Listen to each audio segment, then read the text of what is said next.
Asia মহাদেশের সবচেয়ে বড় সূর্যপুরী আম গাছ, যেটা আমরা আজ ফাইনালি দেখতে গিয়েছিলাম। অনেক দিনের ইচ্ছে ছিল এই আম গাছটা দেখার। তো আজকে আমি আপনাদের সাথে এই ব্লগটা শেয়ার করব। তো এটা আমার ফার্স্ট ব্লগ, অবশ্যই সবাই বলবেন কেমন হয়েছে ব্লগটা। হ্যালো এভরিওয়ান, আসসালামু আলাইকুম। আই হোপ আপনারা সবাই ভালো আছেন। তো সবাই সকাল সকাল বের হয়ে গেছি আমরা ফ্যামিলি মেম্বার সবাই মিলে, কাজিন মিলে। তো এই তো আমরা চলে আসছি। তো এখানে ঢুকতে 20 টাকা না 40 টাকা করে জনপ্রতি টিকিট। প্রায় 2 ঘন্টার জার্নির পর ফাইনালি আমরা গেটের ভিতরে প্রবেশ করলাম। তো এই গাছটার লম্বা হচ্ছে প্রায় 80 থেকে 90 ফুট এবং চৌড়া প্রায় 36 ফুটের মতো। 3 বিঘা জমিতে এই গাছটি অবস্থিত।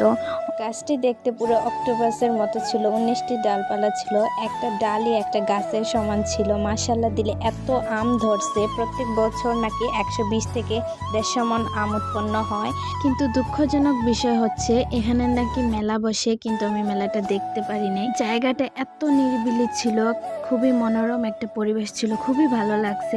এটা যেহেতু আমার ফার্স্ট ব্লগ, আমি এর আগে করি নাই ব্লগ। তো আপনারা সবাই বলবেন আমার ব্লগটা কেমন হয়েছে, সবাই অবশ্যই কমেন্ট করবেন। এখানে আমি কিছু পিক অ্যান্ড ভিডিও তুলতেছিলাম, এগুলো আমি অনেক আগেই আপলোড করছি। এই ভিডিওটা আমার অনেক আগেরই, কিন্তু আমি অলসতার কারণে আপলোড দেই নাই। তো আজকের ভিডিওটা এই পর্যন্তই। সবাই ভালো থাকবেন, আল্লাহ হাফেজ।